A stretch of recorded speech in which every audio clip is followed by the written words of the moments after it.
Kita berdoa. Damai sejahtera Allah Bapa yang melampaui segala akal, kiranya memelihara hati dan pikiran saudara-saudara sekalian di dalam Kristus Yesus Tuhan kita. Amin. Shalom.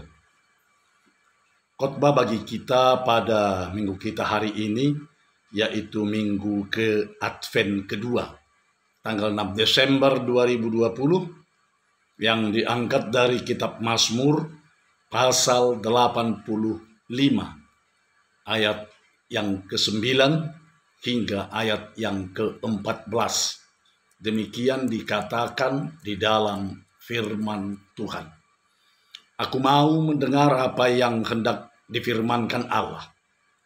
Tuhan, bukankah ia hendak berbicara tentang damai kepada umatnya dan kepada orang-orang yang dikasihinya, supaya jangan mereka kembali kepada kebodohan?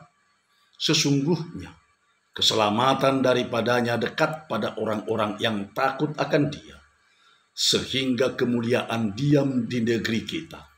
Kasih dan kesetiaan akan bertemu, keadilan dan damai sejahtera akan bercium-ciuman. Kesetiaan akan tumbuh dari bumi dan keadilan akan menjenguk dari langit. Bahkan Tuhan akan memberikan kebaikan dan negeri kita akan memberi hasilnya. Keadilan akan berjalan di hadapannya dan akan membuat jejak kakinya menjadi jalan. Hingga di sini pembacaan kita akan firman Tuhan.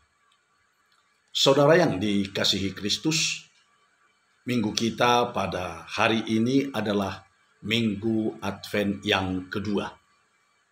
Advent adalah masa penantian.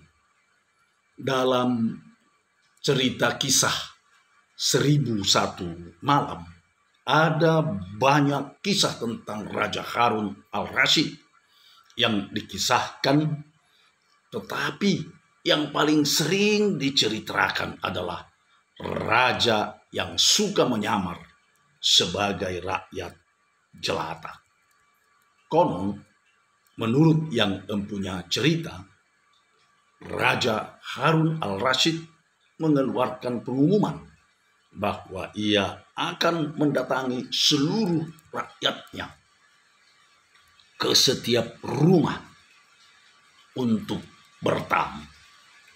Seluruh rakyat gembira dan mempersiapkan diri untuk menyambut kedatangan sang raja mereka. Ada yang memperbaiki rumahnya, ada yang menghias rumahnya, ada yang mengecat rumahnya, ada yang memperindah, ada yang membuat dekorasi yang begitu indah, dan lain sebagainya. Pokoknya semua rakyat bersiap untuk menyambut raja mereka yang akan datang ke setiap rumah penduduk atau ke rumah rakyat sang raja tersebut untuk bertamu. Namun, tunggu, sang raja tidak pernah datang ke rumah rakyatnya. Rakyat sudah begitu capek mempersiapkan diri untuk menyambut raja mereka. Semua rakyat menanti dengan HHC, harap, cemas. Hingga berjalan 1 tahun sudah, kabar berita tidak ada tentang kedatangan sang raja. Rakyat pun menggerutu dan bersungut-sungut.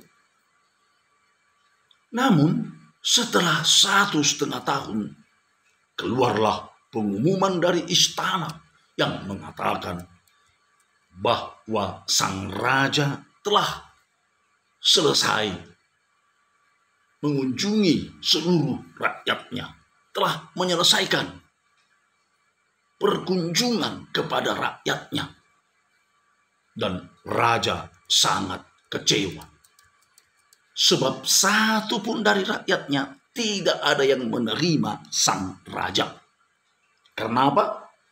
Karena ketika sang raja mengunjungi rakyatnya ke rumah-rumah mereka, sang raja menyamar sebagai pengemis tua yang datang meminta-minta, sehingga mereka menolaknya. Saudara yang dikasihi Kristus, memang menanti atau menunggu adalah sebuah pekerjaan yang sangat membosankan atau yang sangat menjemukan dan menjenuhkan. Karena apa? Karena manusia memiliki sifat yang tidak sabar. Ingin serba cepat dan serba instan. Jika ingin makan, cukup seduh mie instan. Atau juga seduh makanan instan. Atau juga dengan bubur instan. Nah, saudara yang dikasihi Kristus, minggu kita hari ini, kita dihimbau untuk menantikan keselamatan dari Tuhan. Yang pertama, keselamatan itu kita diselamatkan dari kebodohan. Saudara yang dikasihi Kristus, ketika Dr. Ignaz Ludwig Mommsen datang menginjili ke tanah Batak, dia berdoa di tanah Batak demikian: Tuhan, berkatilah bangsa Batak ini menjadi bangsa yang cerdas dan berhikmat. Sebab bangsa yang cerdas akan mudah diarahkan kepada kemajuan. Tetapi bangsa yang bodoh sangat sulit diarahkan untuk menerima kemajuan. Demikian doa Mommsen terhadap orang Batak.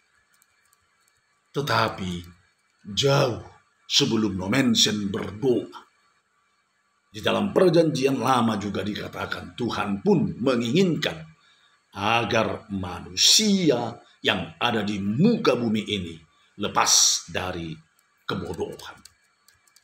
Tuhan Allah tidak menginginkan manusia itu bodoh atau manusia itu kembali lagi kepada kebodohan.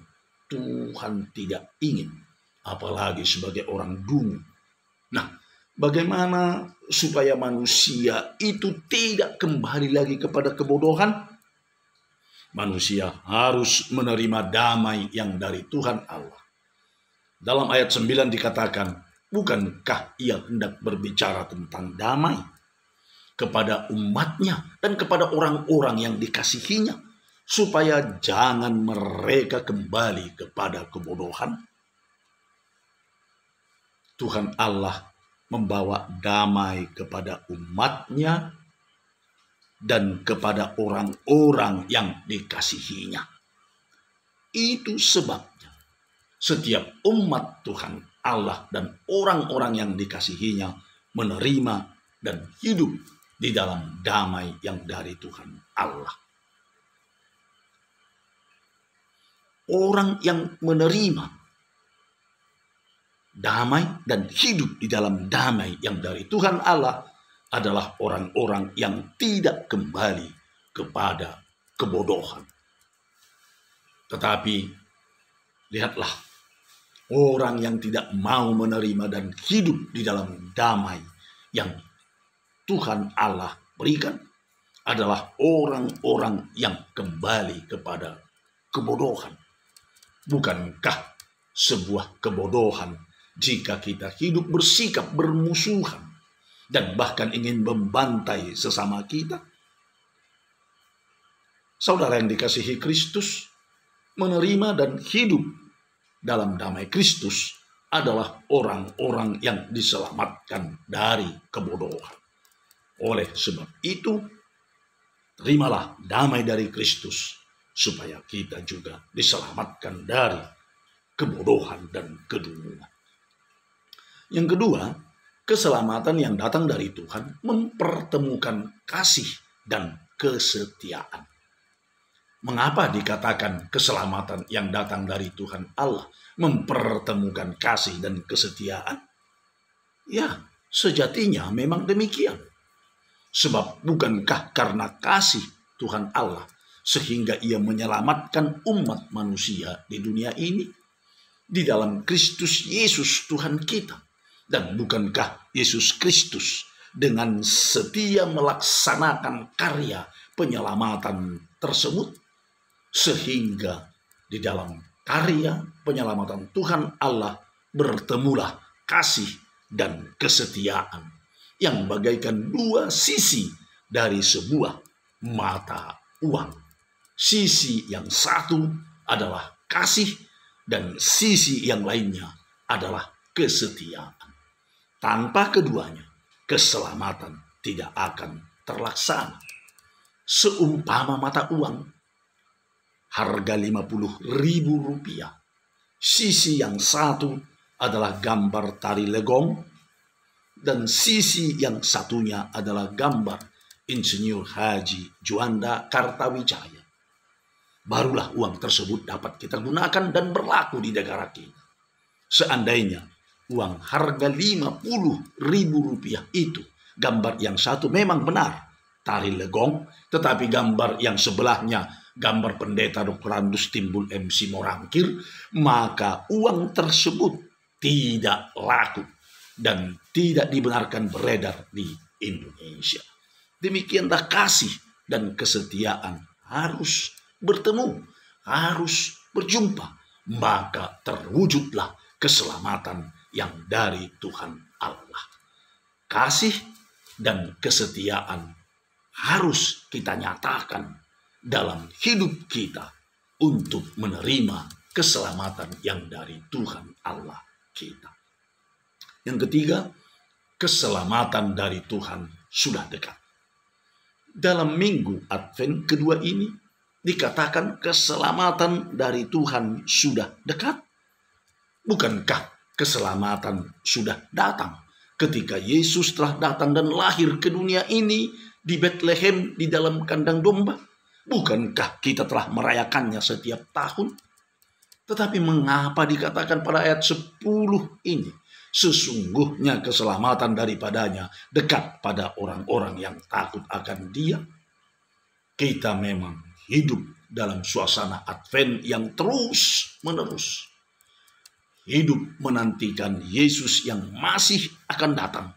Tetapi selalu ingat bahwa Yesus yang dinantikan itu adalah juga Yesus yang sudah datang. Karena itu, bagi orang Kristen memang hidup dalam suasana Advent adalah hidup yang terus-menerus menantikan Yesus yang masih akan datang. Tetapi selalu ingat bahwa Yesus yang dinantikan itu adalah juga Yesus yang sudah datang. Karena itu, bagi orang Kristen, Yesus tidak hanya akan datang, tidak hanya sudah datang, tetapi juga sedang datang dan sudah dekat. Hidup dengan keyakinan bahwa Tuhan Yesus yang sedang datang itu sangat penting. Ada sekelompok kecil tentara Amerika yang terjebak dan kemudian terkepung oleh sepasukan besar tentara Vietnam.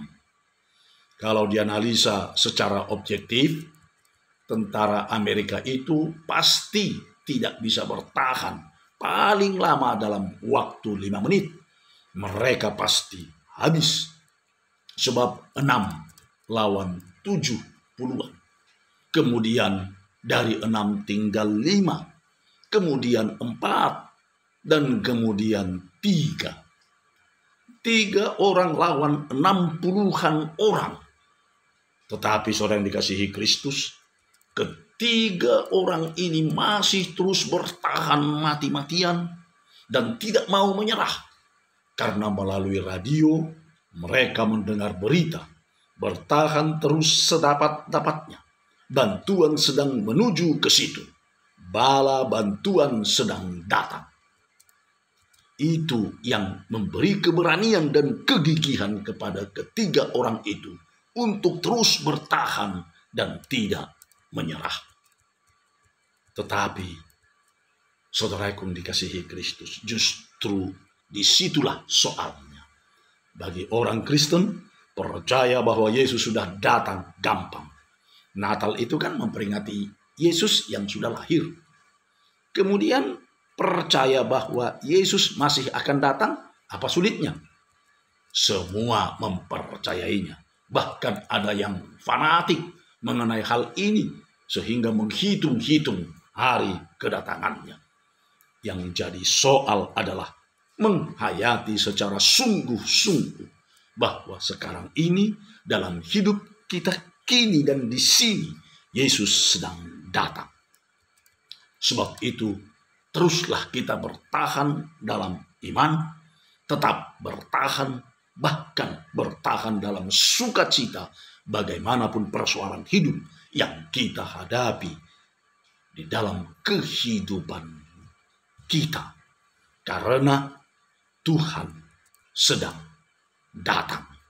Bertahan dan bersyukur karena Tuhan sedang datang untuk memberikan kebaikan dalam hidup kita pribadi lepas pribadi. Selamat Advent. Tuhan memberkati. Amin. Shalom.